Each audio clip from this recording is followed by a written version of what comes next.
तो भाई जब भी इस्लामिक टेरर होता है तो वो टेरर नहीं होता है, वो बंदूक द्वारा की गई गलती होती है और उस बंदूक की गोली पर हमें लानत है। अरे नहीं नहीं नहीं, 1000 लानत भेज देनी चाहिए, पर कमबख्त पोस्टल एड्रेस तो पता ही नहीं, तो भेजू कहाँ, पिन कोड क्या है। स्पीड पोस्ट वाला मना कर रहा है कि भाई हम नहीं भेज सकते।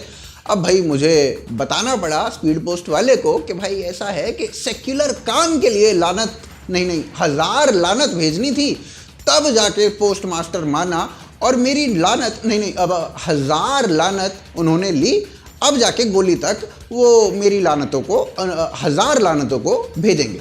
अब गोली तक वो लानत भेजी जाएगी। न्यूटन का जो लॉ ऑफ लूज मोशन है, तो उसके हिसाब से अगर कसाब गोली मारे है तो कसाब को पहनने के लिए कमीज नहीं मिली थी, इसलिए गलती दर्जी की। पाकिस्तान हमारे जवानों को गोली मार दे तो गलती बंदूक की, और अगर इस्लामिक टेररिस्ट ऑर्गेनाइजेशन एक देश पर हमला बोल दे तो भैया गलती बीजेपी आरएसएस की, क्योंकि वो एग्जिस्ट करती हैं, बस इसीलिए गलती होने के लिए गलती की जरूरत थोड़ी होती है, एग्जिस्ट करने की जरूरत होती है।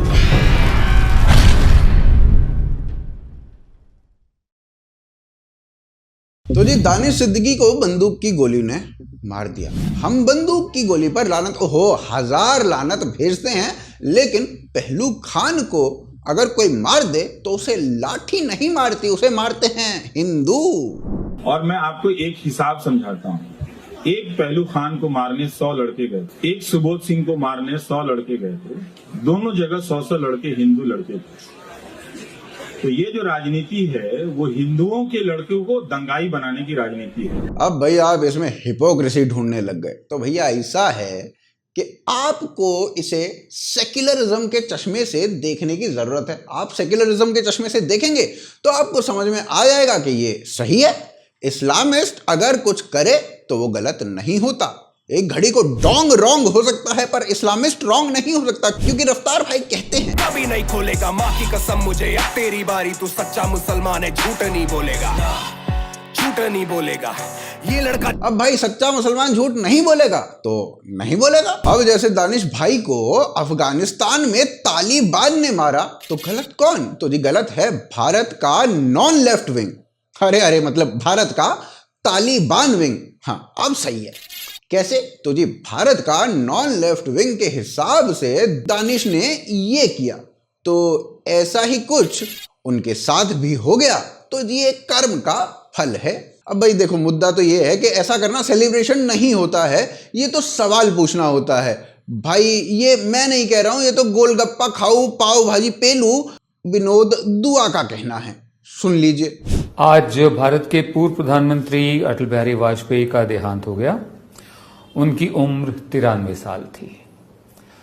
हमारे यहाँ एक बहुत बड़ा पाखंड होता है, दिखावा होता है कि जो दिवंगत हो जाए, जो इस दुनिया में न रहे, जिसका देहांत हो जाए, उसको अचानक से महापुरुष बना दिया जाता है और फिर जो जिस तरह की श्रद्धांजलियां दी जाती है, ये समझा जाता है कि this is politically correct to praise a person after he is gone. तो बेहतर यही होता है कि जो शख्स चला गया है उसको सच्ची श्रद्धांजलि यही है कि जो अच्छाइयां थी वो भी गिनाई जाए, जो उनके हाथों से सही काम नहीं हुए, जिनका असर समाज पर पड़ा, वो भी। अब बंदूक की गोली की गलती से जब दानिश भाई की जान गई तो हमने सोचा इतिहास को उठाकर देखा जाए और देखा जाए कि भाई किस किस चीज की वजह से ऐसी गलतियां हुई हैं और किस किस चीज की वजह से ऐसी जाने गई हैं। तो ये कसाब ने जो इतने लोगों को मारा, तो वो कसाब ने नहीं मारा, वो मारा दर्जी ने, और दर्जी का नाम भी मकसूद भाई नहीं था, दर्जी का नाम भी होगा शर्मा टेलर।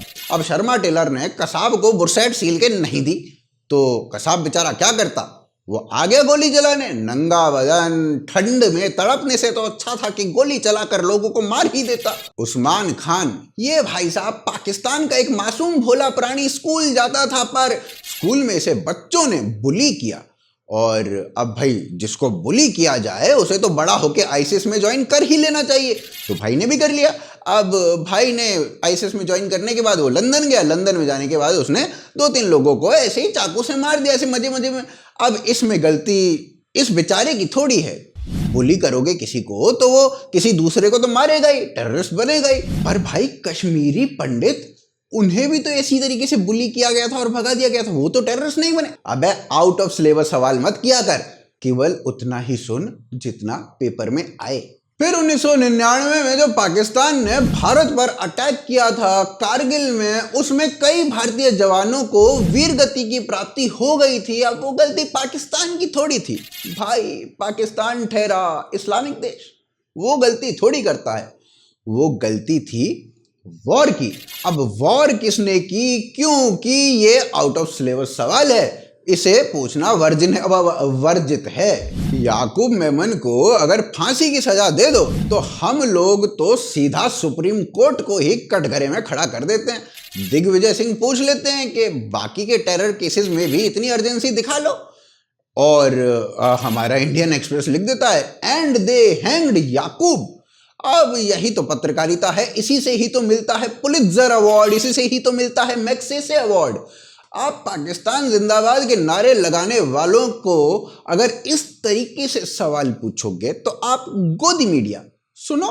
कार्यकर्ता आपके दो पदाधिकारी हैं, पंकज, आरिफ, चंद्रप्रकाश, दीपक, मधुकर, ये आपके लोग हैं, लड़के हैं, गलती हो जाती है, कह दीजिए बात खत्म। और अपने जाकिर भाई, मतलब जाकिर मूसा भाई, वो बड़े फैशनेबल कूल गाय हो जाते थे, और ओसामा बिन लादेन एक फादर, एक हस्बैंड, और जो ये जो होली खेलने वाले बच्चे थे ये टेररिस्ट हो जाते थे। पुलवामा का टेररिस्ट आदिल अहमद दार, जिसने कई जवानों को मार दिया, वो बेचारा टेररिस्ट थोड़ी बनता, वो तो भारतीय आर्मी ने उसे सताया तब जाके वो टेररिस्ट बना। तो वही गलती किसकी? गलती है जी भारतीय आर्मी की। टेररिस्ट नहीं भाई, इस्लामिस्ट टेररिस्ट नहीं, वो तो कोई मतलब ही नहीं है। सोनिया गांधी बाटला हाउस एनकाउंटर में बेचारे मासूम टेररिस्ट के लिए रो देती हैं, सुनिए। हमने वजीर आजम से बात करी, हमने सोनिया गांधी जी से बात करी। सोनिया गांधी जी को उस हादसे की हमने तस्वीरें दिखाई तो उनके आंसू फूट पड़े और उन्होंने हाथ जोड़कर कहा कि ये तस्वीर मुझे मत दिखाओ, फौरन जाओ वजीर आजम। उन मासूम टेररिस्ट को कोर्ट सजा भी दे देती है, फासिस्ट कोर्ट। हाँ, मगर सोनिया गांधी को कतई रोना इस बात में नहीं आता कि बाटला हाउस में वीर गति को प्राप्त हो जाते हैं पुलिस वाले भी, पर उनके लिए कौन आंसू बहाए। अब भाई इसीलिए तो इमरान खान ये कहते हैं। What is the outcome of this conference today? Imran साहब, एक छोटा सा सवाल ले लीजिए, क्या बात और आतंकवाद दोनों चल सकता है? ये भारत की तरफ से आपसे सीधा सवाल है। भारत से तो हम कह सकते हैं कि हम कितनी देर की इंतज़ार कर रहे हैं कि हम सिविलाइज्ड हमसाये बन के रहें, लेकिन करें क्या, एक आरएसएस की आइडियोलॉजी रास्ते में आ गई है। बीजेपी आरएसएस की आइडियोलॉजी सामने आ गई, नहीं तो सब बढ़िया चल रहा था भाई साहब। अब बढ़िया नहीं, काफी बढ़िया चल रहा था। मतलब कश्मीर में गिलानी जैसे सेपरेटिस्ट जाकर मिल रहे थे कांग्रेस के लोगों से। जाकिर नायक, जिसे टेररिस्ट अपना आइडल मानते हैं, जो कुछ ज्यादा ही पीस प्रीच करता है, उसे दिग्विजय साहब कह रहे हैं कि जाकिर साहब आप बड़े महान हैं, सुनिए। डॉक्टर जाकिर साहब का मैंने बहुत नाम सुना था, मिलने का मौका भी मिला, और मुझे इस बात की खुशी है कि वे शांति का संदेश पूरे विश्व में फैला रहे हैं। कुछ ऐसे लोग हैं जो इस्लाम को एक गलत तरीके से उसको पेश करते हैं। आज आवश्यकता डॉक्टर साहब ये है कि आपका ये शांति का संदेश इस पूरे मुल्क में पहुंचना चाहिए। मैं तो आपसे कहूंगा कि आप विदेशों में जरूर जाएं, लेकिन इस मुल्क के उन हलकों में भी जाएं जहां फितरती लोग, हम 1000 साल से ज्यादा रहते हुए हिंदू मुसलमानों में जो खाई पैदा करते हैं, उस पे पुल बनाने का काम डॉक्टर साहब आप कर सकते हैं। आपको इस बात को हम आपसे अनुरोध। चलिए आगे चलते हैं। अभी 28 जून 2021 को बीबीसी ने पुलवामा की एक स्टोरी छापी, जिसमें उन्होंने बताया कि भाई चरमपंथियों ने पुलवामा में गोली मारकर पुलिस अफसर और उनकी पत्नी की हत्या कर दी, और हत्या करने वाले लोगों को उन्होंने बताया चरमपंथी। अब भाई चरमपंथी होता है एक एक्सट्रीमिस्ट, और ये टेररिस्ट से बड़ा अलग होता है। मगर कश्मीर के टेररिस्टों को टेररिस्ट मान लें तो भैया ये बीबीसी कैसे? तो भाई सीधे तौर पर मना कर देते कि ये टेररिस्ट नहीं है, ये तो केवल चरमपंथी हैं। अफजल गुरु बेचारे, उन्हें तो जजेस ने मार दिया, इतने शांत आदमी थे, प्यारे से टेररिस्ट हर घर से निकलने चाहिए। ओए होए होए, इतनी प्यारी मूछें हैं ना इनकी भाई साहब, केजरीवाल से भी मलूक। वहीं दाऊद इब्राहिम का 1993 का बम ब्लास्ट में नाम आया तो दाऊद इब्राहिम की तारीफों के पुल बांध दिए गए राजदीप सरदेसाई के द्वारा टाइम्स ऑफ इंडिया में। काफी मजेदार दिन थे। उस वक्त गोदी मीडिया भी नहीं थी जो इनके झूठों को इस तरीके से ऐसे पकड़ लेती। बेंगलोर में अगर इस्लामिस्ट भीड़ दंगे कर देती है, लोगों को मारती है, पुलिस स्टेशन जला देती है, तो समाचार छापे ये जाते हैं कि मुसलमानों ने मंदिर को टूटने से बचाया, वो भी ह्यूमन चेन बनाकर। पर कमबख्त ये कोई नहीं बताता कि वो जो मंदिर था उसे टूटने से बचाने की जरूरत क्यों पड़ी और किससे पड़ी। पेशावर में चर्च में अटैक होता है, 100 लोगों को जान से मार दिया जाता है, फिर ह्यूमन चेन बना ली जाती है और मीडिया मेरे पिताजी आह कहकर फीलिंग प्राउड कर रहे होते हैं। तो भाई 100 बातों की एक बात, इस्लामिस्ट डोंग हैं और डोंग कभी रॉन्ग नहीं होता।